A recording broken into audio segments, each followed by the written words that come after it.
Mari kita pergi setting untuk setiap button, apa mode yang ada dalam DJI Osmo Mobile 3 ni.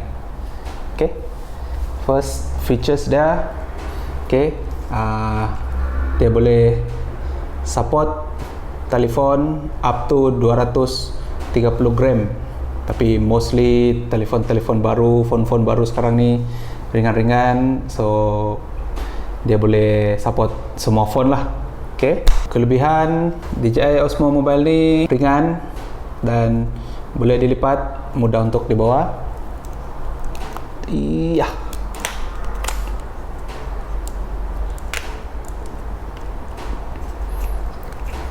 So bila kita lipat telefon, kita boleh simpan dalam bag macam ni. Tidak perlu kasih cabut pun ni telefon, masih biar saja. Tapi kalau extra phone lah, kalau phone kita sendiri, takkanlah kita tidak cabut. Bagagaro tidak pegang telefon. Charging port di siring ni tidak di cover oleh motor ni. Okay, previous version charging cable, charging port cover oleh mesin, so kita tidak boleh charge phone bila kita shooting. So yang terbaru ni dia nampak dan kita boleh charge guna USB sini. Okay, joystick ni kita boleh left and right untuk gerakan macam biasa, atas bawah.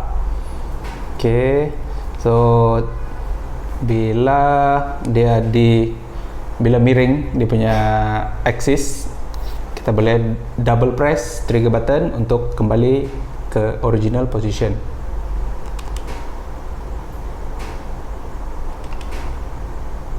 Okay, double press kembali ke original position. Bila 3 kali press trigger button ni, dia akan tukar kamera belakang guna ke kamera depan. Press dan hold, dia akan lock target. Bila kita sudah habis tracking, untuk untracking dia kita lepas di sini, so kamera akan jadi follow mode balik. Button depan ni M, untuk default depan ni single press, dia akan switch daripada photo mode pergi tukar ke video mode. Double press M button akan tukar daripada portrait ke landscape mode. Tekan 3 kali M button untuk enter sleep mode.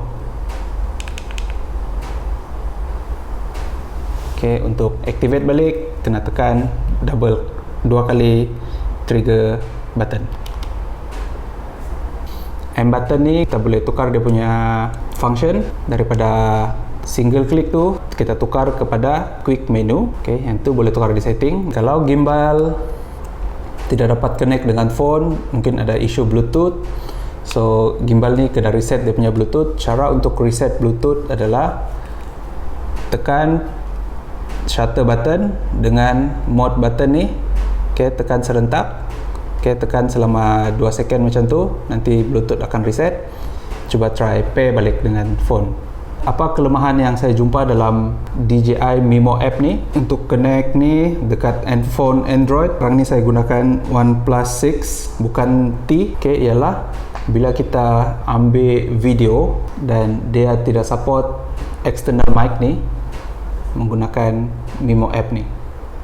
Okay, so itu adalah satu kelemahan yang saya rasa sangat kritikal lah untuk kita vlogger-vlogger menggunakan gimbal sebagai kita punya vlogging item. Kita record ni, kita perlukan external mic untuk ambil video.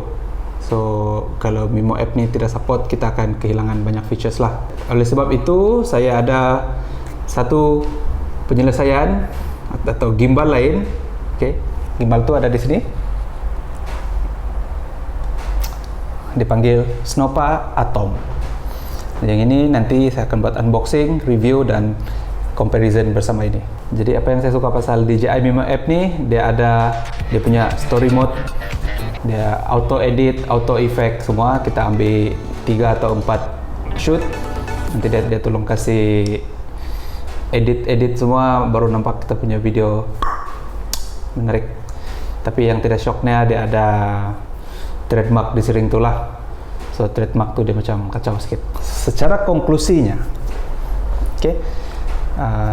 DJI Osmo Mobile 3 ini sangat-sangat best dan sangat recommended, berpuas hati. Oke, harga pasaran dalam 500 ringgit macam tu. So recommended bagi siapa yang baru mau start beli gimbal ataupun gimbal yang pertama. Dia sangat compact.